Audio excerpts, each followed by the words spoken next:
In the 1940s, STDs were becoming a major concern for the US military. People wanted to get busy, understandably so. With the discovery of penicillin, researchers were convinced that penicillin would be a long-term solution to prevent STDs and not just simply be a cure. So in 1946, the United States Public Health Service set out to prove that theory right. Initially, they wanted to use Indiana prisoners as test subjects. However, they were having a hard time to get prisoners infected with STDs such as syphilis and gonorrhea. So they decided to move that experiment overseas. A very morbid type of early outsourcing, if you will. Less oversight, less regulation, more test subjects. What could go wrong? So the experiment shifted to Guatemala. Now, researchers would pay sex workers who were already infected with STDs and intentionally try and get people in a vulnerable population, such as prisoners, patients in psychiatric care. They try to intentionally infect this population, and if these natural methods didn't work, they would pour bacteria into places on the body where it would directly go into their bloodstream, going so far as to inject bacteria into people's spines. Anything to get the desired result. And to top it all off, these test subjects were never actually given the chance to consent. So the purpose of the research was hidden to them, and many of them didn't actually even receive treatment. This experiment ended in 1948. It was actually kept hidden until Professor Susan Reverby discovered it in 2010 while she was researching the Tuskegee syphilis study, another wildly unethical experiment. They were trying to figure out whether penicillin could be used to treat people before their syphilis infection took hold and had been already measured. So if you think about it, it's a little bit like the morning after pill, but they needed a pool of infection. And so they went to Guatemala because prostitution was legal in Guatemala, and it was also legal to take a prostitute into a prison for sexual services for prisoners. I'm sure if you told 100 people about this experiment, 99 of them would say that experiment is insanely unethical. Not getting consent from test subjects to be infected with potentially fatal STDs it's insane.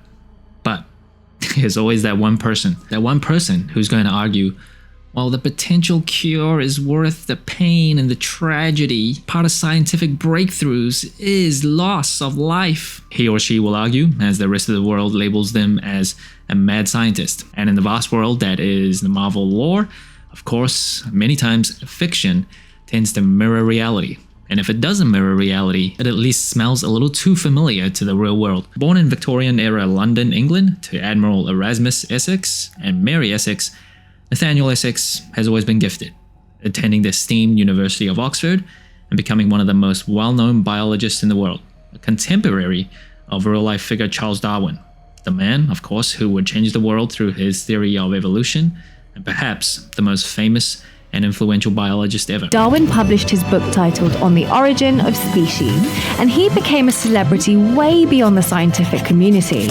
His findings shook the foundations of Victorian Britain. Essex, like many scientists, is motivated by the pursuit of truth, a relentless drive to advance human evolution. But also, like many scientists, that pursuit requires them to ignore morality and dabble in the playground of questionable ethics. Impressed by Darwin's evolutionary theories, Nathaniel's fascination turns into obsession and subsequently extremism after his son Adam Essex passes away from birth defects. The guilt he puts on himself for not figuring out a solution to save his son ultimately consumes him. If only he was more capable. If only his life's work made a difference. If only there was a way to remove all defects and create the perfect human. He thinks Darwin's brilliant, but brilliant with limitations.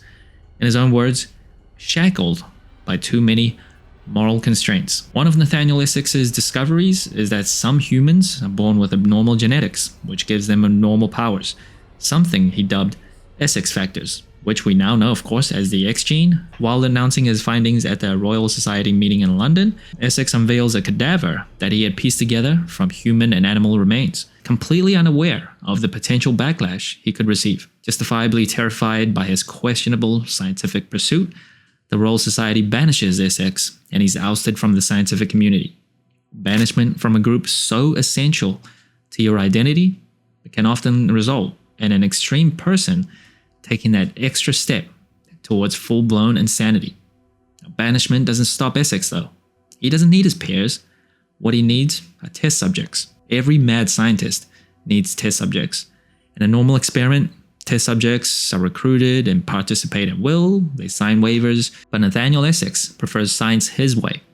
While at a pub blowing off steam after being expelled from the Royal Society, Essex meets criminal Cootie Trimble and his criminal gang, the Marauders, who collect people and children with supposed deformities. The Marauders attempt to rob Essex, but he persuades them to join his cause, to use these deformed people as test subjects. The exploitation of the powerless in pursuit of a self-perceived noble mission in the name of science sounds a little too familiar. Did the people involved from the United States think they were doing something wrong? This study was enough on the edge that what I found in the correspondence, which is frankly one of the more shocking things, was the language back and forth where it became really clear that they knew that this was improper, and Cutler's bosses were not sure. And there's an amazing quote from Perrin, the Surgeon General, who says, look, we couldn't do this in the United States. The Marauders eventually capture a hibernating Apocalypse, unfortunately waking him up in the process. And during this time, Nathaniel's wife Rebecca becomes increasingly uncomfortable as she catches her husband bringing a bunch of test subjects to his annex of work and decides to sneak in, and she finds the unthinkable. Her husband has been experimenting on his own dead son. Rebecca pleads with him to stop this madness, but in true Victorian-style chauvinism, Nathaniel tells her, "You do not understand me, woman." During this time, Apocalypse approaches Essex in disguise and proposes an alliance. Both believe in survival of the fittest, weeding out the weak and undeserving. Only the strongest genes should live on. Essex is hesitant. He doesn't even know who he is. And even for Nathaniel, he seems a little too cruel and too inhumane. But once Apocalypse reveals his true form, Essex realizes he's a mutant, one of the people who possess the Essex factor, and realizes he must form an alliance to further his research, pursuit of scientific advancement by any means necessary. Of course, things aren't going to be this smooth sailing for our villains. Jean Grey and Scott Summers, affectionately known as Cyclops, are sent back in time by Sanctity, the last of the Ascani sisterhood, to stop the apocalypse. She points Jean Grey in the direction of Milbury House, the residence of Essex, as he's a key figure in the struggle between past and future. They track him down, but they're no match for Apocalypse, of course, and he offers them to Essex as test subjects. And even now, you can see there's some lingering hesitancy from Essex. He knows teaming up with Apocalypse is wrong. He's not a scientist, not in pursuit of the truth. He's a madman. But his own research overcomes his doubt. Jean Grey attempts to persuade him, a last-ditch effort to cater to his fragile, humane side, playing into Cyclops' own background and experience of nearly losing their son. And it works, at least temporarily. Nathaniel misses Rebecca, wants to go back to his old life, decides he wants to rededicate himself to her and their unborn child. But this clarity is too little too late. Rebecca gives birth prematurely due to the stress of finding out her husband is a batshit lunatic scientist and passes away. And on her deathbed, despite Nathaniel's pleas for forgiveness, Rebecca doesn't accept his apology. Instead, what comes out of her mouth will shape Essex forever. To me, you are utterly and contemptibly sinister. Now there's no going back. The only person that could have pulled Essex back from the void of immorality is gone. He returns to Apocalypse and he accepts his offer. Anything to prevent such tragedy from ever happening again. Using celestial technology, Apocalypse turns him into a superhuman. His appearance changes. He gains powers he never had before.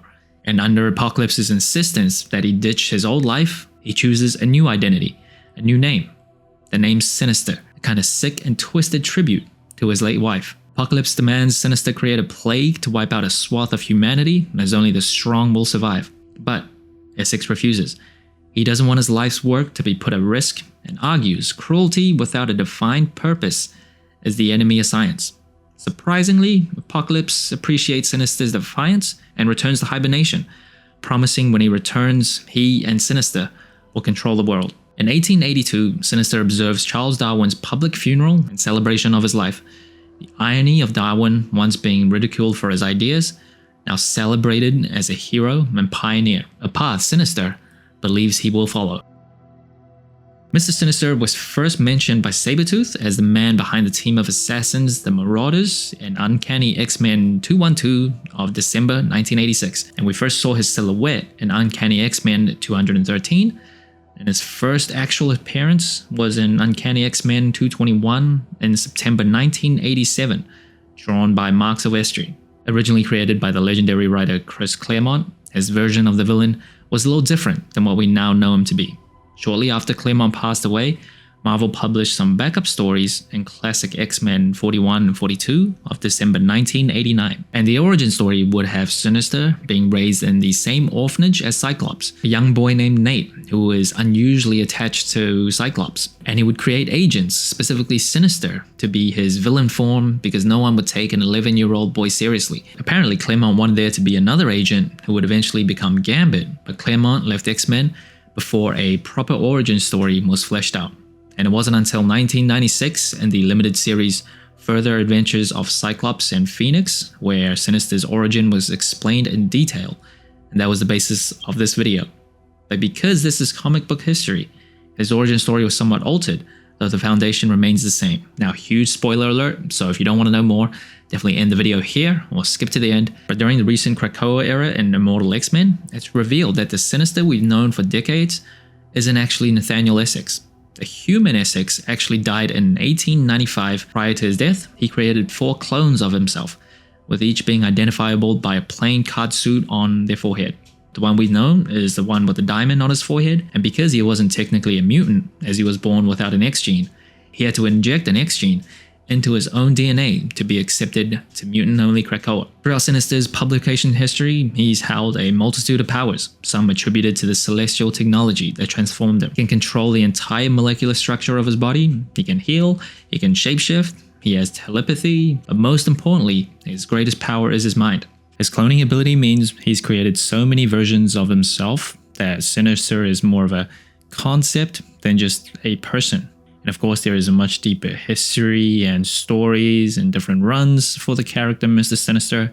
We've seen him evolve over time, so definitely would not be able to catch all of that in this video. We've actually never seen Mister Sinister portrayed in film. He's been alluded to and name dropped, such as the post-credit scene in X-Men Apocalypse in 2016, Deadpool 2 in 2018, and X2 in 2003. There's rumors he'll be the main villain in the MCU, depending on who plays him, and how well his character is written, how close to the comics his character is. I think he could be a hit. In 2010, the United States government issued a formal apology to the people of Guatemala for the 1946 Guatemala syphilis experiment. But something tells me these questionable types of experiments will continue. Humans are born and inclined to want to do better, to evolve, to live longer, to be smarter. And as long as this is true, there will be people willing to conduct these types of experiments, breaking every rule of ethics and morality in the pursuit of science, no matter how sinister.